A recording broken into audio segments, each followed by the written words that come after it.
आत्ताच्या क्षणाची सर्वात मोठी बातमी समोर येते बीड जिल्ह्यातून. बीड जिल्ह्यावर सर्वात मोठं संकट सध्या दिसून येते आणि बीड जिल्ह्यामध्ये एक अत्यंत हृदयद्रावक आणि दुःखद घटना समोर आली आहे. तब्बल 49 शेतकऱ्यांची आत्महत्या समोर आलेली आहे. संपूर्ण आढावा आणि बीड जिल्ह्यावर आलेलं संकट पाहण्या अगोदर बीड जिल्ह्यातीलच पाटोदा येथून एक दुःखद आणि संतापजनक बातमी समोर येते. चारित्र्यावर संशय घेऊन होणारी मानसिक पिळवणूक आणि मूलबाळ होत नसल्याच्या टोमण्यांना कंटाळून पाटोदा तालुक्यातील चुंबळी या गावातून एका 22 वर्षीय विवाहितेनं स्वतःला गळफास घेऊन आपली जीवनयात्रा संपवलेली आहे. या हृदयद्रावक घटनेप्रकरणी पाटोदा पोलिसांनी मृत महिलेच्या पती आणि सासऱ्याविरुद्ध आत्महत्येस प्रवृत्त करण्यात केल्याचा गुन्हा हा त्यांच्यावर दाखल करण्यात आलेला आहे. वैशाली रमेशराव आमले, वय वर्ष 42, राहणार अमरावती, यांनी या प्रकरणी पोलीस ठाण्यात फिर्याद दिली की त्यांची मुलगी समीक्षा हिचा मे महिन्यातील 2024 मध्ये चुंबळी येथील सूरज तुकाराम पवळ याच्याशी प्रेमविवाह झाला होता. परंतु लग्नाच्या काही महिन्यानंतरच समीक्षाचा छळ सुरू झाला होता. समीक्षाने आपल्या आईला वारंवार कळवलं होतं. पती सूरज याला दारूचं व्यसन असून तो किरकोळ कारणावरून सतत भांडणं करत होता. पती आणि सासरा तुकाराम ज्ञानोबा पवळ हे दोघेही तिच्या चारित्र्यावर संशय घेऊन तिला मानसिक त्रास देत होते. यातच तिला मूलबाळ होत नव्हतं म्हणून सासरा तिला सतत टोमणे मारून अपमानित करत असायचा. 19 एप्रिल 2026 रोजी दुपारी 12:30 वाजण्याच्या सुमारास समीक्षाने आईला फोन करून रडत आपली व्यथा सांगितली. त्याच दिवशी दुपारी 3 वाजण्याच्या सुमारास समीक्षाने आपल्या राहत्या घरी फॅनला गळफास घेऊन आत्महत्या केली. माहेरच्यांच्या लोकांना माहिती देखील मिळाली. छळाला कंटाळून तिने हे पाऊल उचलल्याचं प्राथमिक तपासात समोर आलं. पोलिसांनी या प्रकरणी भारतीय न्याय संहितेच्या कलम 108, 352 आणि 85 अन्वये गुन्हा दाखल केला असून पोलीस उपनिरीक्षक भगवान भाबड पुढील तपास करत आहेत. आता महत्वाची बातमी बीड जिल्ह्यातील सर्वात मोठ्या संकटाची, आणि ती म्हणजे त्यानंतर बीड जिल्ह्यावर आलेलं संकट पाहणारच आहोत. परंतु त्या अगोदर बीड जिल्ह्यातून दुःखद बातमी आणि आकडेवारी भयानक अशी समोर आलेली आहे. ती म्हणजे मराठवाड्यात कोणत्या ना कोणत्या कारणाने शेतकरी आत्महत्या करीत आहेतच, परंतु शासनाने कितीही उपाययोजना केल्याचे दाखले असले तरीही शेतकऱ्याच्या अडचणी मात्र थांबलेल्या नाहीत. म्हणजेच सरकारचे योग्य लक्ष नसल्यानं मराठवाड्यात दररोज सरासरी 3 शेतकरी आत्महत्या करत असल्याचं धक्कादायक वास्तव सरकारच्या आकडेवारीतून समोर आलेले आहे. जानेवारी ते मार्च या 3 महिन्यात 217 शेतकऱ्यांनी जीवनयात्रा संपवली. यात सर्वाधिक आत्महत्या छत्रपती संभाजीनगर येथे झाल्या, तर दुसऱ्या क्रमांकावर बीड जिल्हा असल्याचं दिसून येतं. शेतकऱ्यांच्या आत्महत्या रोखण्यासाठी सरकारने कितीही आश्वासने दिली तरी त्याची योग्य पूर्तता होत नसल्याने डबघाईस आलेला शेतकरी कधीच उभारून आलेला नाही. शेतकऱ्यांचे उत्पन्न दुप्पट करू, शेतमालाला हमीभाव देऊ, नैसर्गिक आपत्तीत मदत देऊ अशा घोषणा फडणवीस सरकार कायमच देत असतं, परंतु सरकार पातळीवर शेतकऱ्यांच्या हितासाठी काहीही होत नाही. कित्येक शेतकऱ्यांना पीक विमा मिळालेला नाही. शेतकऱ्यांची बाजू घेऊन अनेक संघटना अनेक वेळा मोर्चे काढून मोकळ्या झाल्या, परंतु याचा सरकारला अद्यापही घाम फुटलेला नाही. गेल्या वर्षीच्या अतिवृष्टीनं मराठवाड्यातील शेतकरी अक्षरशः रस्त्यावर आला. शेत वाहून गेली, संसार उघड्यावर पडला. 32,000 कोटींचे पॅकेज मुख्यमंत्री देवेंद्र फडणवीस यांनी जाहीर केले. दिवाळीला शेतकऱ्यांच्या खात्यावर पैसे जमा होतील असेही सांगितलं गेलं. निसर्गाचा लहरीपणा, वाढते कर्ज, सरकारचे दुर्लक्ष यामुळे मेटाकुटीला आलेला शेतकरी आत्महत्येच्या वाटेवर जात आहे.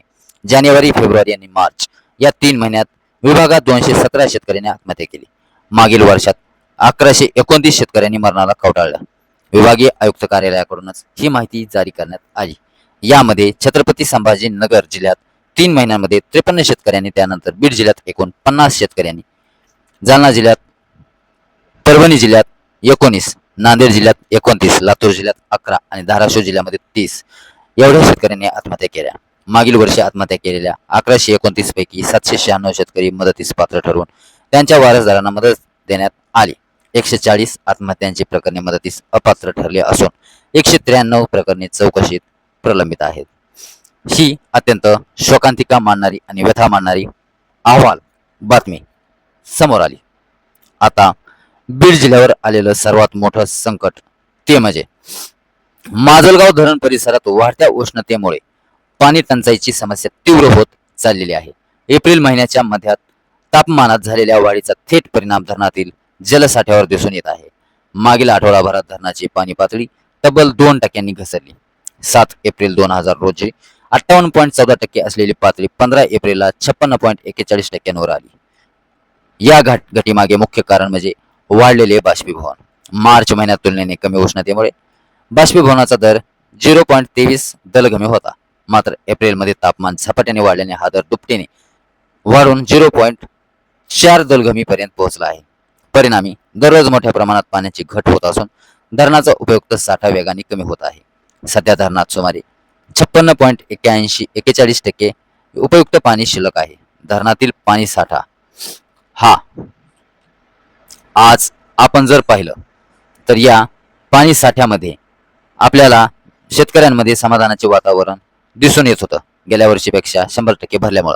पण यंदा उन्हाचा कडाका वाढत असतानाच हवामान विभागाने सरासरीपेक्षा कमी पावसाचा अंदाज वर्तविल्याने शेतकऱ्यांच्या चिंतेत भर पडली आहे। खरीप हंगामाच्या पार्श्वभूमीवर पाण्याची उपलब्धता कशी राहील याकडे सर्वांचे लक्ष लागले आहे। दरम्यान सिंचन विभागाकडून उन्हाळी हंगामासाठी पाणी पुरवठ्याचे नियोजन करण्यात आले आहे। 3 आवर्तनापैकी पहिले आवर्तन पूर्ण झाले असून दुसरे आवर्तन सुरू झाले आहे, तर तिसरे आवर्तन लवकरच देण्यात येणार आहे।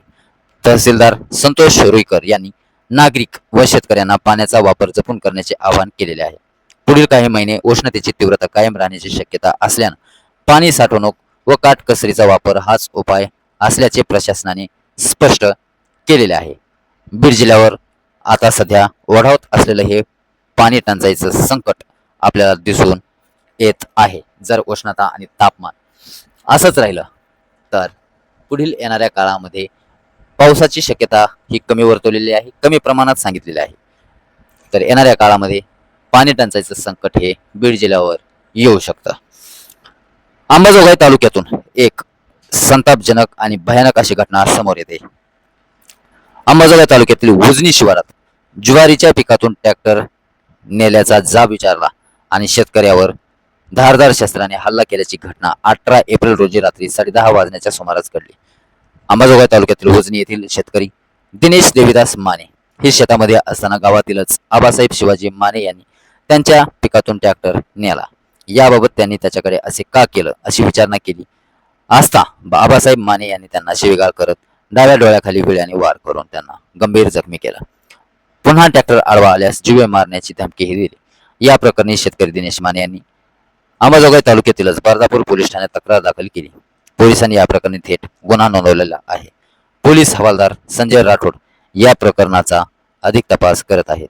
शेतीच्या वादातून झालेले हे हिंसक वळण परिसरात शेतकऱ्यात खळबळ उडालेली आहे।